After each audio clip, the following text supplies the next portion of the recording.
So can you bring us through what you've been going through and how quickly you accepted this opportunity? Oh man, y'all know what we've been going through, the pandemic. But I'm gonna keep it real with you guys. We've been trying to get fights, man, and Hank Lundy is a guy that nobody wants to fight. At 140, 147, 135. These guys don't want to get in the ring with me, man. I don't know. Like I tell them, scared money don't make no money, but we always ready, man. These guys scared, man. I'm like, what can you make them do? So the only thing Hank Lundy could do, like I did with this fight, stay in the gym, train. I was supposed to fight fell out, and I stayed in the gym. Walked in the gym, my trainer said, look, Zepeda opponent fell out. I said, let me get on the phone and make a call, see if I can get the fight. And next thing you know, here we are. Stay ready so you won't have to get ready. I was gonna say let's go to the questions, but when you have Hammerin Hank Lundy on, I just feel like I can just say, hey Hank, talk, and he can spend the next 15 minutes riffing, and we won't get any questions in. But you're all on the call, so we should get some questions in. Keith Eidick, please unmute yourself and go ahead, sir. Let's go. Hank, how you doing, man? I'm feeling good. Great. I was just wondering, he was supposed to fight Pedro Campa, and the Nevada Commission would not allow that fight to happen.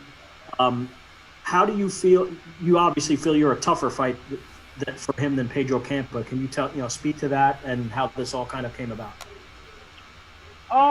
I really don't know who that guy is. No disrespect, but I just heard his opponent fell out, and me, I'm an old throwback fighter. At the end of the day, man, what they tell you, stay ready. A championship is a phone call away. As long as you stay ready, and that's what Hank Lundy was doing, staying ready. I've been ready. And the man upstairs, I gotta give it all to him, man, for giving me this opportunity to be back on TV. Because I was the first Mr. ESPN. I had to remind a couple people. But it's a God blessing. And I'm happy to be here, and and I thank Zepeda, Top Rank for giving me this opportunity. Hank, I know you were already in the gym, but about how many weeks' notice did you get for this fight? Oh, it was 3. It was 3-week notice, But my preparation for camp, it took it to a 12-week camp because I was already in camp getting prepared for another fight. And Hank, what did you think? His last fight was, I think, one of the best fights that any of us have ever seen. I'm just wondering what your perspective is when you see a guy get up from 4 knockdowns and knock a guy unconscious. That's not really a common thing. I just wonder what your thoughts are on that fight. That's Hank Lundy. That's what Hank Lundy do. Y'all forget? Y'all forget this is what I do. So at the end of the day, but one thing I seen in that ring, he like to rock him and sock him, but Hank Lundy got different dimensions. I could go get you. I also could box. But one thing about it, when I hit you, you ain't getting back up. And he's a southpaw. Last time I checked, I'm 3-0 against southpaw. Thanks a lot, Hank. And thank you very much, Keith. And yes, in case you all forgot, a little Roy Jones reference there. Yeah, Hank Lundy was a fan favorite on ESPN2's Friday Night Fights. Got off the deck a bunch of times to win fights, and some of the most dramatic fights in recent vintage on Friday Night Fights. John Molina, Danny Williams, a bunch of great fights on ESPN2's Friday Night Fights. So he's back on the big network, back with Joe Tessitore. It's going to be like a reunion here at the Virgin Hotels, Las Vegas. And I forgot to mention the first ever boxing card at the brand new Virgin Hotels Las Vegas, which just opened a couple months ago. The beautiful new resort. So yeah, now that plug is out of the way, but it really is an incredible new resort. It's a great new venue. The former joint at the Hard Rock is where it will take place. It's the theater at Virgin Hotels Las Vegas. So now that I got that out of the way, we go to Jeremy Herrages. Jeremy, please unmute yourself and go ahead. Hi, Hank. Thank you for taking the time to talk. You've talked about getting off the deck yourself, the ability that you have with so many different styles. do you think that it's most beneficial if you go at Zepeda or if you kind of work the boxing angle on him? Well, you come on, man. I can't let the cat out the bag. You know what I mean? You know, I'm gonna do everything in there.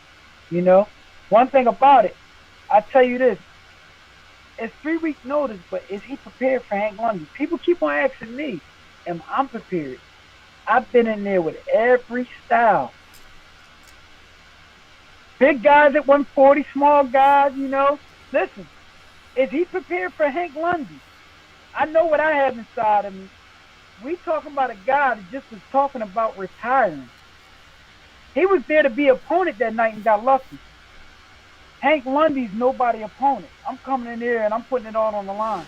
This is my championship fight right here. You know? You have Ramirez and Josh Tuller in the main event, but this is my main event right here. It's no tomorrow, so I'm bringing everything. I was going to ask you, you know, kind of looking where your strengths are, looking at the total number of rounds that Zepeda's fought. I mean, he's been around for a while. He's had 146 total rounds, but you have 257. Is it your experience which is the X factor in this thing? It's that too, but and also it has to do with your mind, your body, and what you have deep inside you to get out there and go do. And that's what Hank Lundy's going to show you. Thank you, Hank. I appreciate it. Thank you. Thank you, Jeremy. I think Hank. I think we need to hire Hank as a salesman at Top Rank or something, because he can. This guy could sell hot beverages on the Las Vegas Strip during the summer, man. I'm telling you. I'm like this is the Hank Lundy I remember, man. This is the Hank Lundy we all remember. We got a few other questions here, and then Hank's opponent is going to be joining us, Jose Zepeda. J.R. Bell, please unmute yourself and go ahead. Hey there, brother Hank. I think that Evan was right, man. You pretty much handle this whole thing by yourself there. But, you know, on the real tip, though, my question is, I mean, you talked about your overall preparation for this fight and, right, you know, your experience. But kind of going to, you know, like you said, you're training in the gym. You stay ready so you don't have to get ready in. Kind of like going to how you know, go against a few different styles in the gym, preparing for a fight, regardless if it's Zepeda or anybody else. Well, we had everybody in the gym.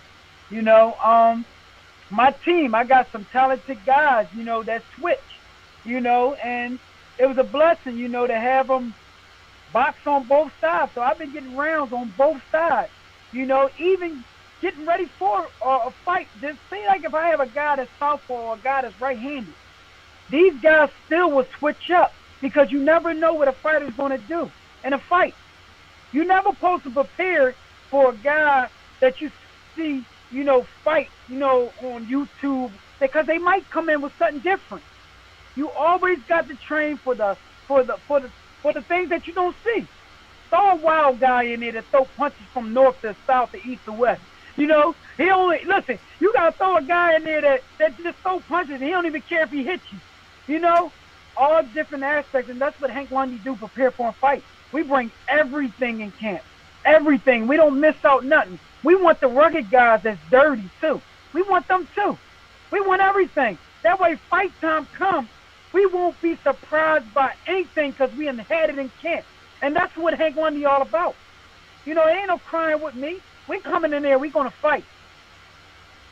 Yeah, gotcha. It looks like it's the dirtier the better when it comes to training there, man. So, hey, thanks for that, brother Hank. No problem. Thank you. Thank you, JR. Now that we have Hank, I think he's got a lot to say about everything. So maybe he can tell us what cryptocurrency I should invest in or something, because, you know, maybe a little investment advice. Hank, I know Hank, you've got like a cleaning business now that you're doing. You're an entrepreneur. So if you have any investment advice, how I should diversify my portfolio, let me know, Hank. So we'll talk in the bubble, though. We'll talk in the bubble. We got a couple other questions. Alan Alford, please unmute yourself and go ahead. All right, Hammerin, how you doing?